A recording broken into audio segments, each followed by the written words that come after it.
Hello, YouTube land. This is Brenton coming to you from Lexington, Kentucky, the Bluegrass State. Well, before we get started, if anyone out there has something they would like to share on the show, you can contact me at brentonsawin@gmail.com. If you want to contribute to help me with this show, you can go to a link in the description, PayPal me. Super easy to use, and every contribution is appreciated. Now, I have someone from Ohio, Nate, who is going to share a couple bizarre stories, a Bigfoot encounter, and then something else after that that's kind of strange that I think you'll enjoy. Okay, Nate, if you would, I'd like for you to give a brief introduction uh, for yourself and where you live, things like that. Yeah, I'm 38, married, got a daughter. My job's nothing exciting. Live in Ohio. My experience was out in Morrow County. Currently I live in Crawford County, Ohio. I've been into the paranormal and whatnot, but haven't had too many experiences with it. The one I emailed you about's one of two that happened out in the woods. I guess that's probably about it for the intro. Okay. Yeah, we were talking earlier about Ohio having the Grassman, kind of what they go by up there, and I think partly Yeah. it seems to be these things are really good at hiding in the grass up in that area, and we were also talking about how well they're able to hide and stuff like that. So you've kind of been watching a few videos here lately, and you kind of heard a few things like that. And anyway, the Bigfoot thing is very interesting, and there's quite a few reports that come out of Ohio.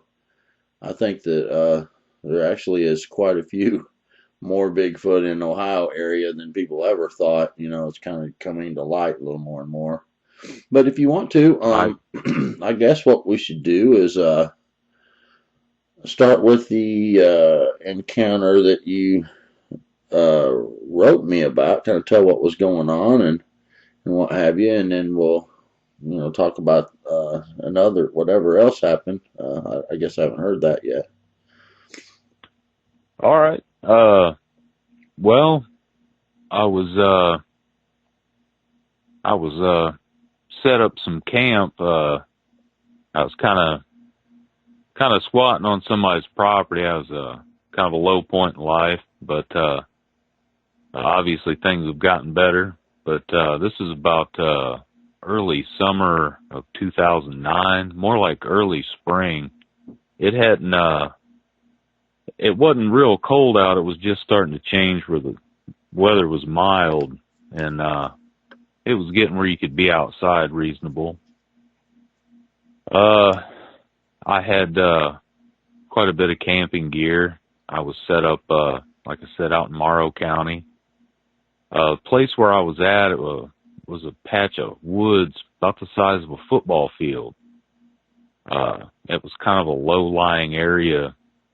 You could tell walking around that at times water would sit kind of high. You could tell along the trees and kind of how the leaves lay down. Let's see.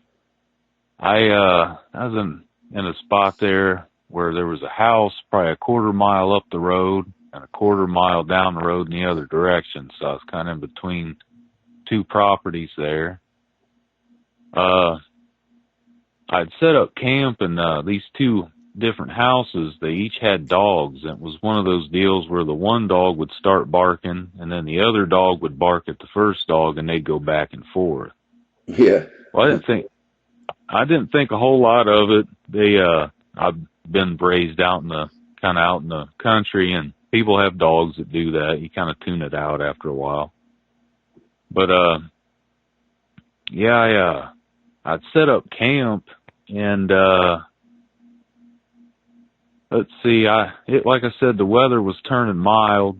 The sun was setting. I remember it looked really nice, and I kind of stood around, watched the sunset, ate a bit of dinner, and once it was starting to get where it was dark and the last little bit of light was out, I just But went in the tent. before you do that, kind of explain how you was setting your tent up to where nothing would come up behind you, most likely. Oh, right on. Yeah, it's this thing. I'm not sure why I started to do it, but I like to pick spots and back my tent up to a fence row or a brush line, and that way I can kind of control which side of the tent people or animals will approach. It kind of gives me control over things before they happen. I'm not real sure where I picked that up at. Maybe I'm a little paranoid. I'm not sure. But, yeah, I'd kind of back my tent up against, it wasn't a fence row. It was more like a thick, kind of, I don't know, thorns and brush that went along the, kind of the inner outside of the, woods there. Mm-hmm. And, I had the back side of this dome tent pretty well up against that. Actually, yeah, the back side of the tent was facing the brush, and it also was just happened to be facing the setting of the sun. Let's see, yeah, once things started getting dark, I kind of just crawled in the tent, trying to, I don't know, didn't want to have any reason to have lights on and all that, trying to be low key.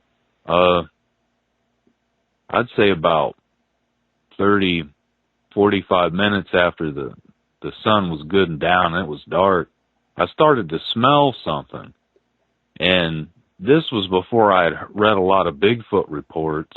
I just thought that it was some kind of animal, or maybe I had kicked up, a scent out of the ground, because like I said, you could tell it was an area that sometimes was a bit underwater, but it was dry while I was there. I just was just trying to explain it away, I guess. It was kind of like, I don't like a couple different scents swirled into one, like body odor, something rotten, and a bit of skunk. When I first smelled it, skunk was the first thing that crossed my mind, I guess, because I was just trying to explain it away, Yeah. Dome tents with no vents in them, you don't get a lot of breeze through the tent. So I'm sitting thinking, well, whatever's stinking must be real bad outside the tent. Yeah. It got progressively stronger, but I just kind of was, just kind of brushing it off. I'm just laying there, trying to relax and go to sleep. And I started to hear a little movement in the, leaves, and I kind of grew up out, pretty much the middle of nowhere. When I was younger, everyone I knew had spent time outside at night. I'm no tracker or nothing, but I can kind of tell, the size of animal that's moving around in the dark. And nothing from them sounds really alarmed me. It just seemed like normal animals, a possum, raccoon, and all that. But out of nowhere, out of all these little noises, out of nowhere, something come right up to the tent. It was to the front and my left side. So I'm sitting in the tent, and if I'm facing the door, it'd been on my left. And the last two steps were like boom, boom. And I could feel it and hear it. And that got me to sit straight up, because I thought, okay, whatever this is real big. Because Yeah. we're talking, there's leaves on the ground, man. I mean, for something to make that kind of impact, it's big. So I'm kind of training, I guess I'm looking at right at the ground where I'm hearing it, even though I can't see past the tent. I'm just training my senses that way, I guess, better way to put it. And out of nowhere, from that side of where I heard the steps, something pushes in on the tent, and it looked like a big bent finger, to be honest, because that fabric on a dome tent kind of wraps around stuff when you push hard. Yeah. And like I say, I should probably clarify, I never seen what was doing this, but it pushed inward on the tent so far that it was straining the fabric. So something definitely was out there manipulating the tent. And this thing was probably 2 inches around and bent at a 90 degree at one point. So it, like I say, it looked like a bent finger. And, you know, I can I can remember smacking this spot in the tent, and it didn't retract. It just stayed pressed into the tent there, and that really kind of unnerved me because I'm used to animals being a bit afraid of people. You know, we come in the woods, they get out of our way, all that, and this thing just, it stayed right where it was. So the only thing that I could think of to do was get a flashlight out. And there was obviously just enough light for me to see what was going on, and just with the fabric being pushed in, but much past that, I could barely see in the tent. So I'm fumbling for this flashlight, and it's one of them that winds up and it had a radio on it. And while I'm messing with the light, I hit the switch for the radio, and all the static comes out of the speaker real quick before I can turn it off. I guess that spooked whatever it was, because it withdrew its hand or whatever it was from the tent, and it moved from my left to my right, and as it did so, it made like a gawk sound, like kind of a low pitch, is the best way I can put it. And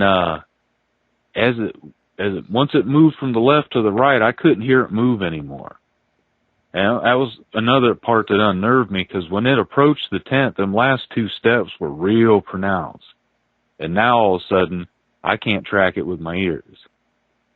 Right.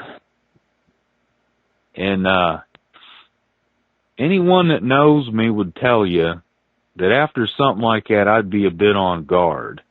I'm not probably going to get a lot of sleep after that, but that night, and this is what makes me believe in that infrasound, because that night, right after that happened, I laid right down and went to sleep. Almost exactly like that. I laid down, and I was probably out within 10 minutes. I wake up, it's morning time, and the tent, when I wake up, I look at the tent door, and it's unzipped about 6 to 8 inches. Now, this tent was a cheap tent, and when I first got it, that zipper was not easy to move around. So I kind of doubt I unzipped it in my sleep just rolling around. Right. That, I think, out of all of it, really spooked me, because I'm thinking something unzipped my tent. So I didn't even put my shoes on or nothing. I unzipped the tent and stepped straight outside. And there was nothing there, just birds, you know, bit of light starting to creep over the horizon. And right then and there, I was like, okay, I'm done being here. I started packing up camp. I didn't eat nothing. And the whole time I'm packing camp, I cannot shake the feeling I'm being watched. It'd probably be easy to explain it away as that, you know, the night before the experience that I had might have unnerved me, but man, sometimes you know when something's looking at you. And I get camp packed up and I move on out of that woods. I'm walking down the road, and it was probably a half a mile, and it seemed like that feeling just went away. But while I was in that area, it seemed like I was definitely being looked at. Right. Now, again, I never seen anything. I didn't think to look for tracks. I didn't know as much about Bigfoot as I do today, or it really wasn't something I had read a lot about or looked at, you know, on the internet for, and I didn't think to look for any evidence. I was just trying to be all right, to be honest. Yeah. But so when you had already stayed a night already there, right? You were there a few nights, or just a couple, 2 or 3, or no, just that one night. I I'd been at a different location, probably across the county, and I had somebody actually drop me off there. But yeah, that was the one and only night I'd stayed in that particular part of the county. Okay. And when you got there, and you set up and everything, you was in the tent, were you said the dogs were barking kind of back and forth kind of consistently? Oh yeah, I guess I did forget that part. Yeah, they were kind of answering back and forth to one another, at least how it sounded. And right around the time that the smell kind of kicked up, it seemed like the dogs just quit. And I thought that was odd because it just suddenly got pretty quiet out there. I'm not going to say I experienced that unnerving quiet people talk about with Dog Man. Right. It wasn't nothing like that. I don't remember that, but when them two dogs quit barking, that just kind of, that was it for that part of the country there. It got quiet. Now, I don't know if they sensed something or if their owners just took them inside. I can't say for sure. Yeah. Yeah, but it was something that you had noticed. Oh yeah. Yeah, they definitely got quiet. Now, okay, so you have this smell that starts, and then the smell's getting stronger, and Right. and you actually heard the rustling around at first, and then Hmm. at one point, did it turn into what you could tell were steps? Like how far off That was it when you started noticing it was stepping toward you? yeah, that's the odd part. Like I said, I kept hearing the part of the woods I was in, there was a lot of leaves. Like, most forests, there's leaves on the ground all year round. Mm-hmm. But in all directions, I kept hearing leaves moving. I mean, to the left, to the right, and then layered, closer, farther away. And I'm just thinking it's small animals. That's what it sounded like. There was no like real heaviness. There was no real running, just leaves getting tipped here and there. And the only time I noticed steps approaching the tent was those last two. Right when it approached the tent, it was boom, boom. Wow. Yeah, it So kind of unnerved me because usually you expect to hear something coming towards you, you know? yeah, it sounds like if you were having sounds all around you on both sides, it might have been more than one thing moving through there. Huh? That's crossed my mind a couple times. I get kind of the jitters when I think about what might have been going on outside that tent that night. Yeah, that's very strange. One thing that's just very strange about it though is that he sticks his finger down there, and I know what you're talking about on those tents. It kind of wraps around. You can tell what it is pushing. You can tell the shape, kind of the contour and what have you, because it kind of, you know, molds Right. around to it.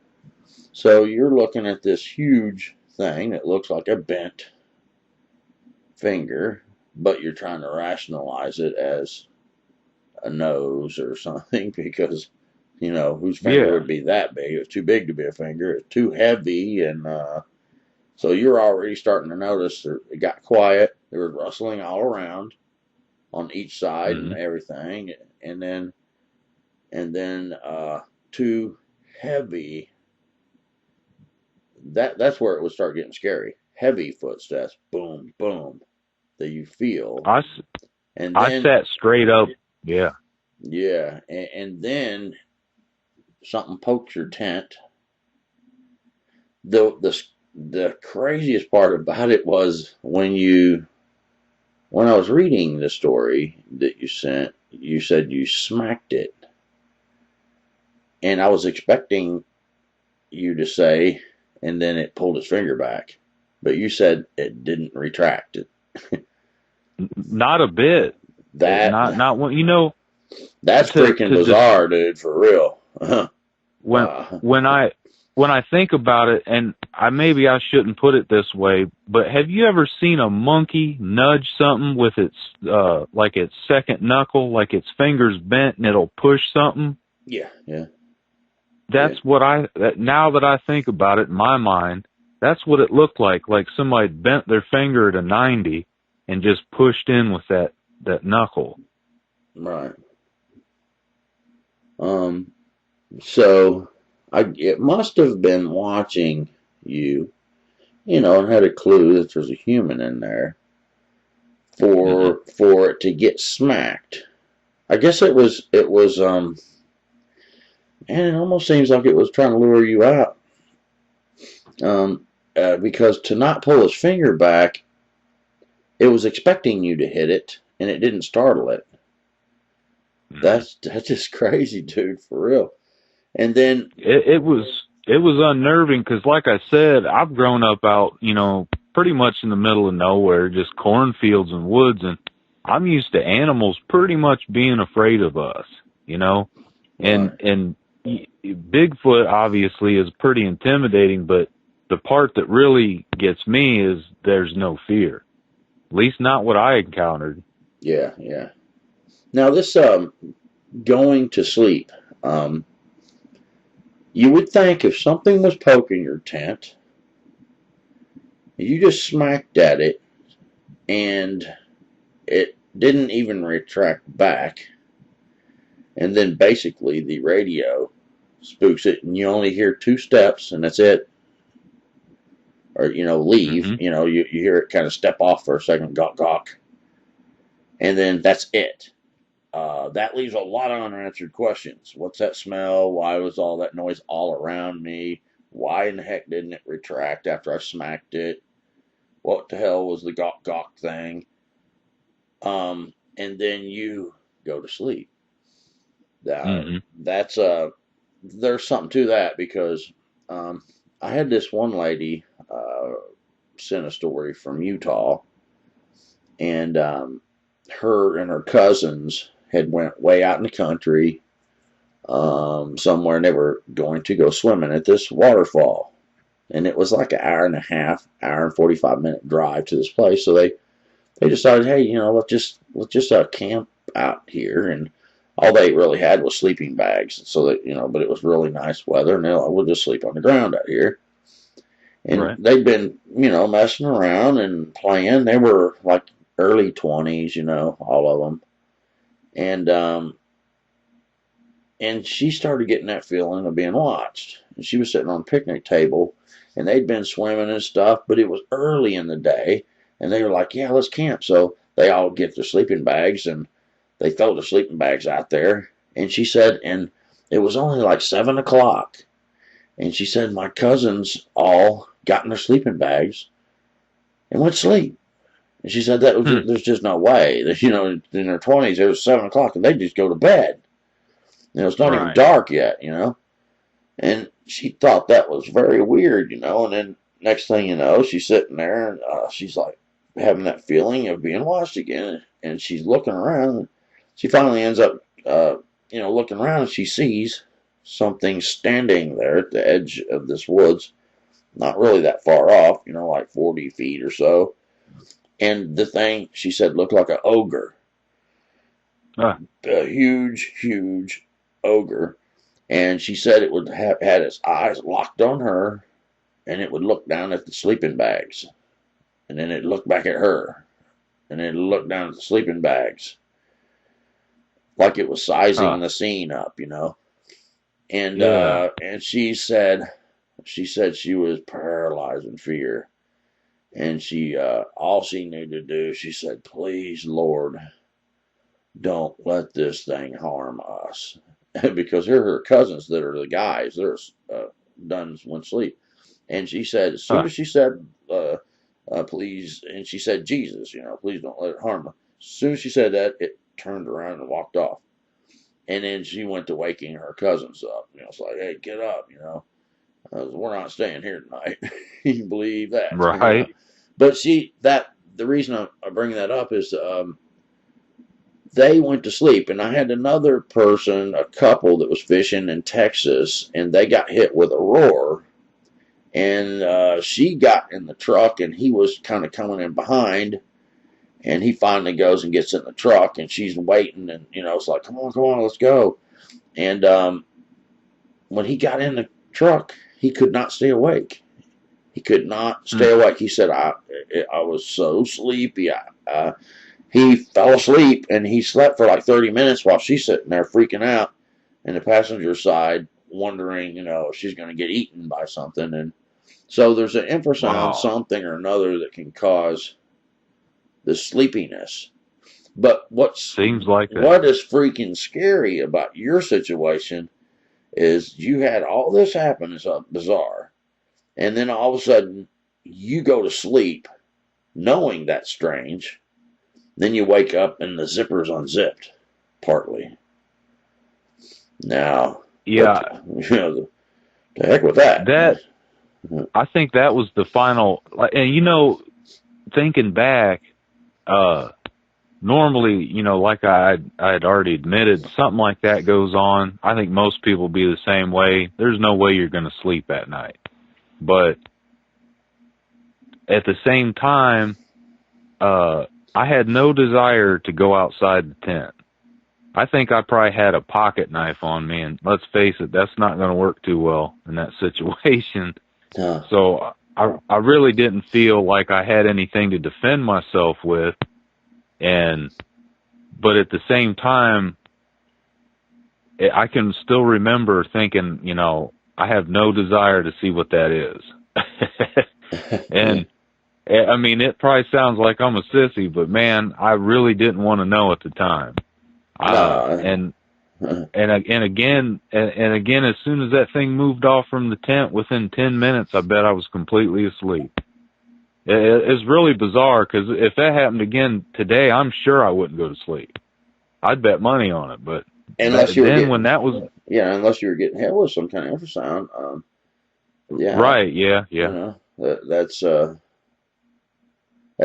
strange. It's maybe it hit you with the infrasound because they were moving through the area. There was a food source or something, and they're just like, hey, you want this dude to go to sleep, and yeah.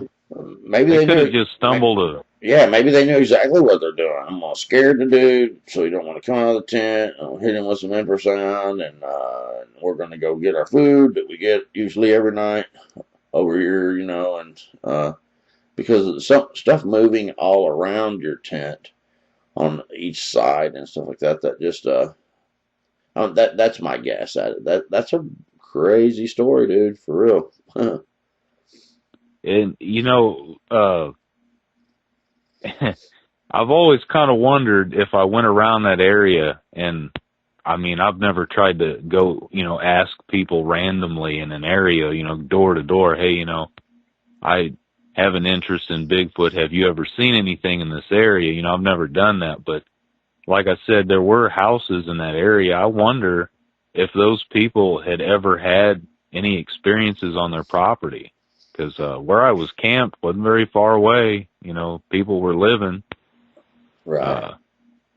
And I can't say I know anyone in that area really anymore, so I have, no one to ask about, as far as any sightings in the area.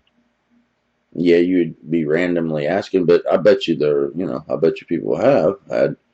Now, you said the patch of woods was about the size of a football field. That's not a very huge piece of woods.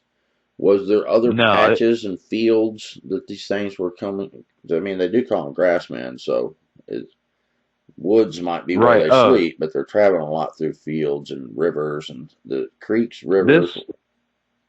This county, it's got some fields, and the fields are split up by a lot of different wooded areas.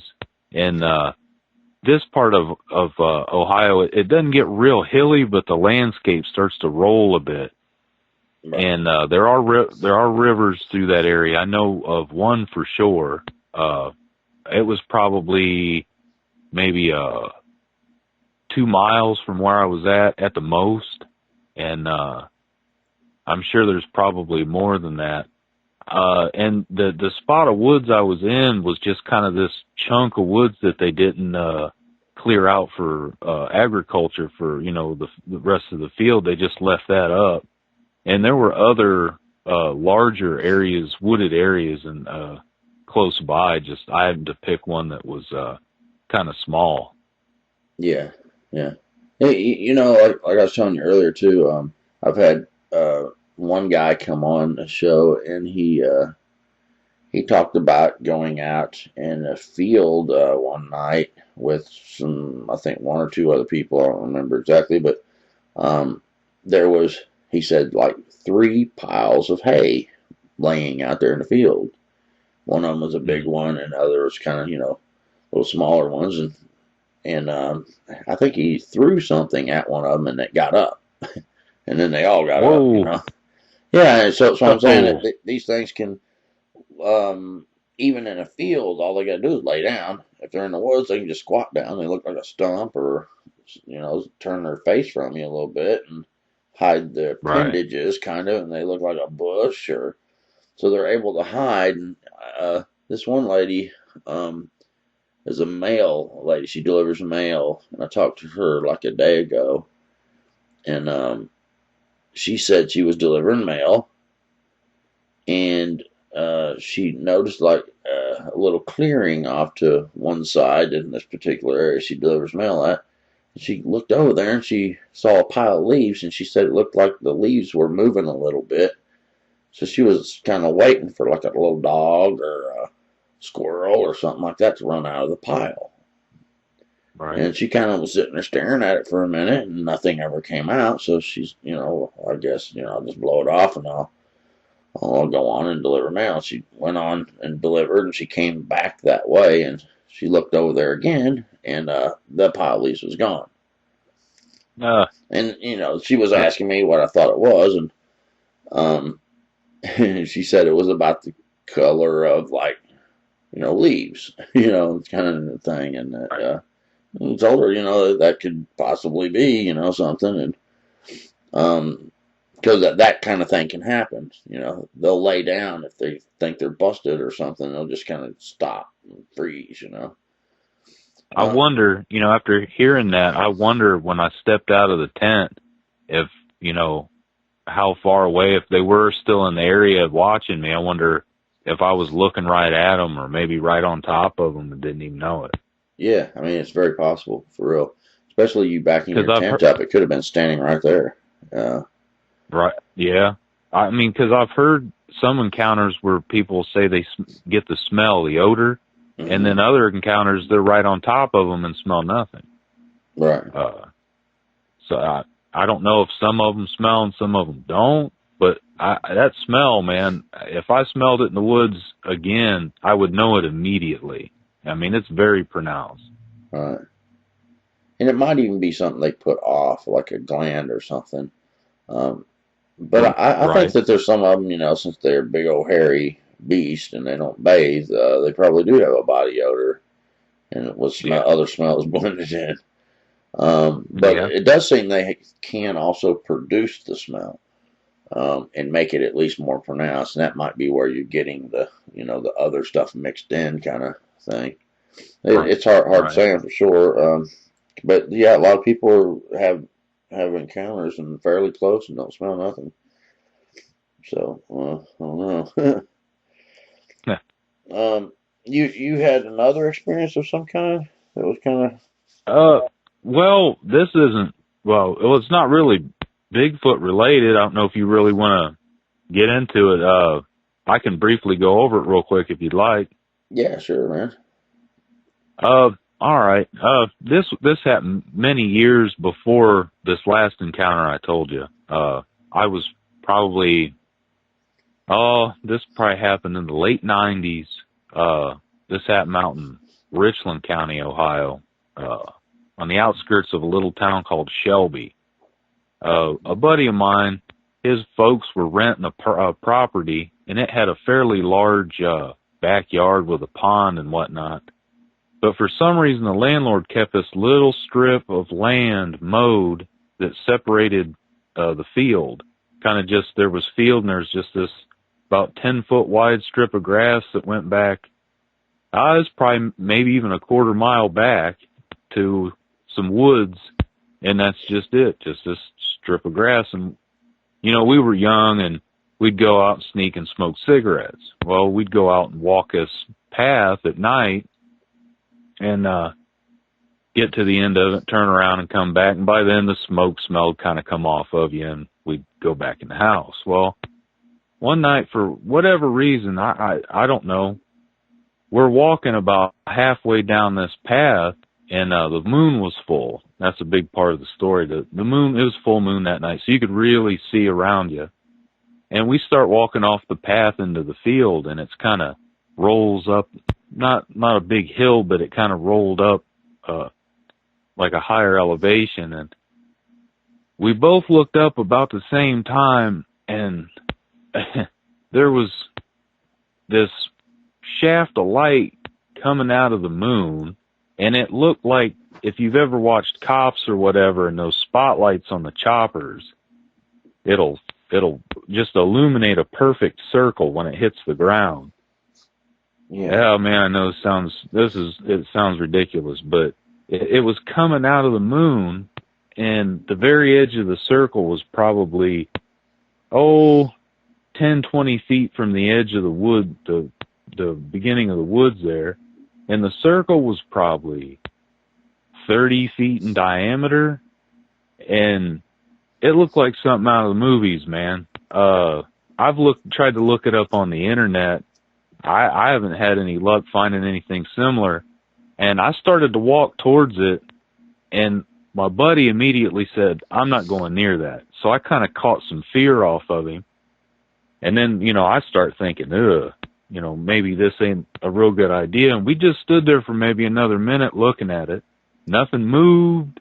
Nothing crazy happened. It was just this light it coming out of the moon like a spotlight into this spot in the woods. And we turned around and we went back in the house, and we never seen it again.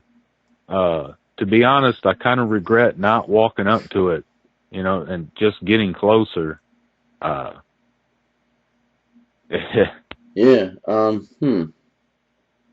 I've heard similar stuff coming out of the moon. Maybe that wasn't the moon. Maybe not, man. You know what I'm saying? It might have been something posing like as the moon, or maybe in front of the moon, so that it looks like it's the moon. Yeah. But it was shining into, was it the circle that it was shining onto the ground? Was that in a clearing, or was it in the woods? The part of the woods, it wasn't like a clearing, really. It was just a random part of the woods there, or at least random to me. Mm-hmm. So was it lighting the trees up and everything? It just lit a part of the woods up? Yeah. It looked exactly like if you had a chopper with a spotlight and you put it on that part in the woods, it looked identical to that. Okay. And you're absolutely sure that there was no maybe street lamp type thing out there in that area that would have come on, and from your vantage point, it looked like it was coming from the moon? Not to my knowledge, because there was no houses back in that area, nothing back in the woods or that field. Okay. Not that I've ever seen in the daytime, anyway. Yeah, that's really odd, man. It makes you wonder if it was the moon, you know? I mean, it might have been, maybe it was in front of the moon. Whatever was shining in the light was in front of the moon, staying stationary so that you wouldn't see it. Or that one I probably tell a lot less than the Bigfoot story, because that one honestly is pretty weird, man. Hey, man, I've had people tell me Bigfoot stories and had stuff like that in with it. I don't remember what show it was, but there was one guy that had a Bigfoot experience, and it was right after that he was with some people, and he said this laser beam, it was like a purple laser beam, and he said it was like the beam was solid. It shot from as far as you could see one way, as far as you could see the other way. Like phew, it was, and he said it was a solid light. He said it was the Whoa. most bizarre thing I ever seen. And Huh. yeah, I don't remember all the details about it, but there was a military base back that direction. Um, but for it to be, he said it was like it was solid, perfectly cylindrical, and it went as far as you could see. You know, it was went on, and it was unbelievable to be Huh. that bright, that consistent for that long of a distance as far as you could see. Um, and he Wow. didn't know what they ran. That scared him, you know. But it was Right. another one of those deals where you had a Bigfoot encounter. I think it was like in a field, and it scared them, and then they seen this laser beam thing, and you know, it's like time to go, you know. Yeah. You know, might not be connected, but interesting. But Right on. okay, that now after you had this light thing shine, you all went back to the house. Yeah. Like I said, nothing out of the ordinary happened other than us being real unnerved.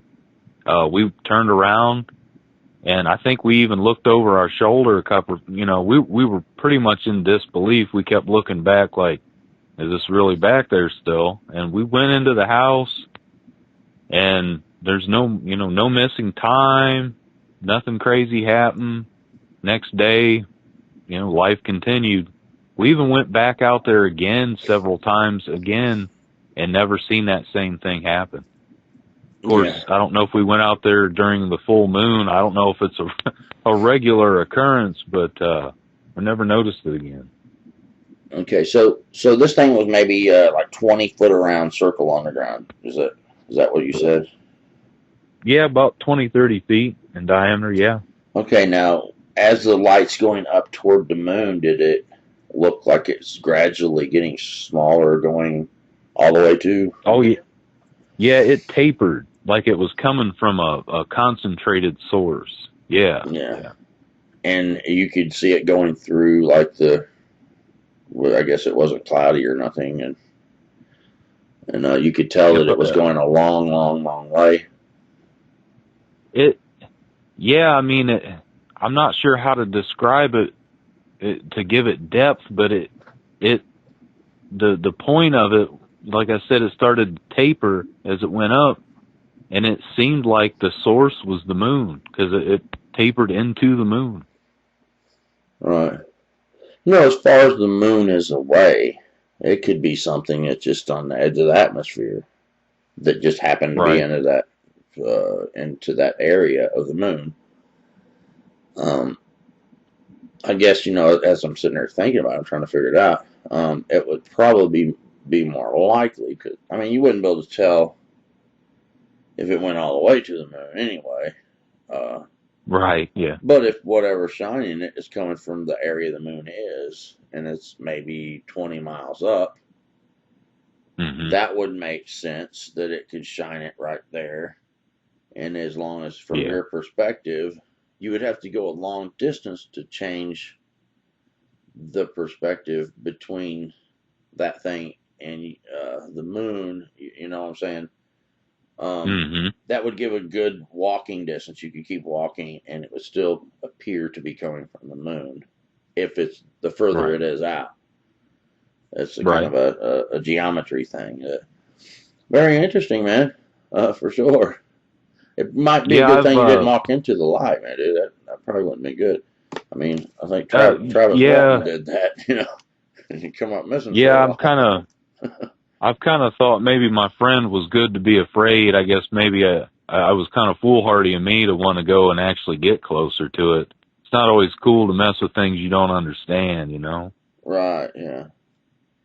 I mean, that's kind of what happened with that Travis Walton. Is a deal like that happened. He went over there trying to show off, and Right? then it, you know, all next thing you know, he was taken, um, and it was a The thing I felt, uh, that his incident, I thought that was very brazen because they could tell it was coming from a ship, couldn't they? The light source, I think like got underneath it and looked at the ship. Now I'd have to admit, if I seen something like that, I probably wouldn't get anywhere near it. Yeah, well, I think he was seeing some type of light source, and then it shined on the ground. Oh, And okay. It's been a while since I've watched that movie. yeah, and the movie's not real accurate to what happened to him. Um, Yeah, I have heard that. Yeah. yeah, I mean, it's a little bit, but he's seen far more than what they put in the movie. And Hmm. some, yeah, I've actually heard the account from him, and what they had left out. Oh. It was kind of interesting to. I would Huh. say some of it, but I can't really remember. But it seemed like there was the blonde, the ones that people talk about, the Nordics, and there seemed, if I'm not mistaken, there was some military type something too involved Huh. in the whole I've heard of scenario. that. Yeah, I might be wrong about the military part, but I I do remember him saying he's seen a lot more, and that's kind of what I remember, something similar to that. But I've had several stories, people um, come on and tell UFO stuff. Some very bizarre stuff, man. I mean, one guy and his friends um, had something that looked like it was several miles across, come across the sky, and then it was Wow. like a flash of lightning, and they got out of their vehicle and was all taking a whiz out on the side of the road, him and I think three other guys, and it was like they were looking at this thing. Just it said it's like a city in the sky. He said lights all over it, and it was like lightning flashed, and then they all woke up 70 miles away Huh. and in their vehicle. So this thing Wow. abducted them and their vehicle. All the bulbs in the vehicles were melted, or in the vehicle. Um, the batteries, everything was drained. Their phones, their battery of the vehicle. And he said there was like a webby, like weird substance covering everything. But he said when you tried to pick it up, it would disintegrate to nothing. Um, Huh. and every one of them had a hole in the small of their back that never healed. He even sent me a picture of that, but I didn't put it in the video because the picture he took, it was kind of close to his butt crack. So, I was Oh. it's like, dude, I'll just kind of do a illustration. Like, man, I had no way to take a picture of him from my, but it was, I mean, Right. it was a hole in it. It looked like a hole in his back that never healed. And it had been many, many years, and he said all of each one of them had that. And now that's That's bizarre. frightening. I'm telling you. And he described the creatures and stuff too, and they would visit him. Actually, it's still an ongoing thing. I helped him, and we got it to stop, but um, he started wavering in what I was telling him to do, and things actually came back. But they didn't come back like appearing as what they looked like before. They came back this time as reptile-looking creatures. And Whoa. yeah, no, man, it was a bad deal. And he ended up he smacked one of them. He said it felt wet and scaly, and Huh. it was terrifying his family. And and I was trying to tell him, it's like, dude, you're gonna have to listen to me, man. You don't want to keep playing with this. But he had haunting type stuff too in his house. There was um, dishes being moved and stuff. And so, anyway, I talked to him about it, and we were It's able to. odd that it's odd. It seems like people that have like one paranormal experience tend to have a completely different other type also in that area. I've heard of that a lot.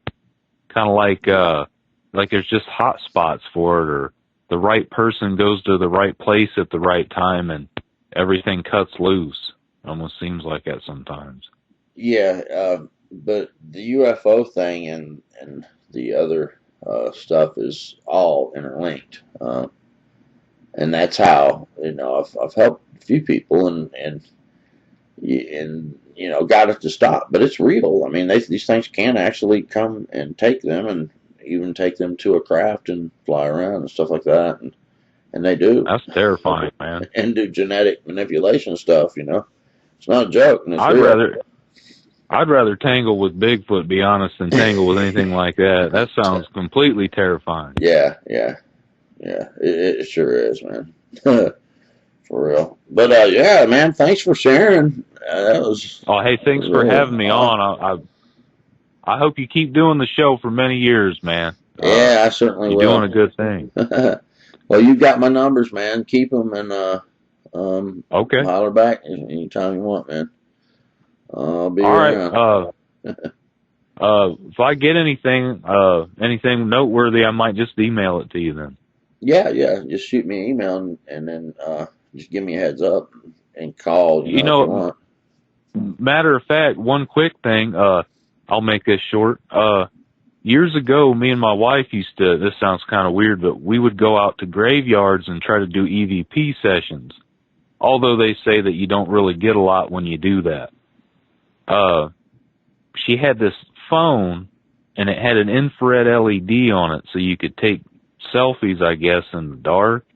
Yeah. Well, she would go around shooting pictures, and we haven't done this in many years, but one time she got this picture, and I wasn't standing in front of her. There was no one else there, and there wasn't really nothing in front of her.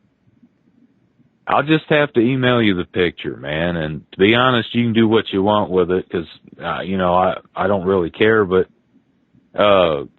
it's just, you can see a man standing in a vest off to the side, and like a vague outline of him, and in the center is just some weirdness shapes. I'll just have to send it to you. It's very hard to describe, but yeah, I'll try to send that to you.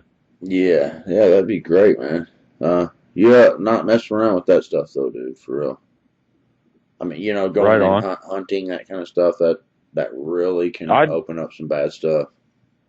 Yeah, we don't do that anymore. I'm not sure what spurred us to get into that, but these days, it's curiosity, man. I mean, people do that kind of stuff sometimes, and I mean, especially when you're younger, it's like, hey, I'll try that, and but they're not aware, and they end up attracting things, and they come home with them. To just say that, but I've talked about that kind of stuff before too, and yeah. So yeah, send me a picture, man. I'd like to check it out for real. All right, no problem. Well, hey, again, thanks for having me on the show, man. I appreciate it. All right, Nate. Thank you, man. God bless you, and just hold on the line for just a second, if you would.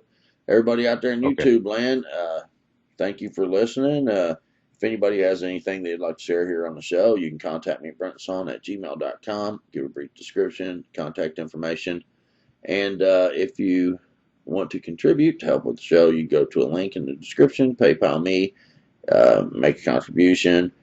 Every contribution is very much appreciated. Thank you all for watching. God bless, and I'll see you on the next show. Bye.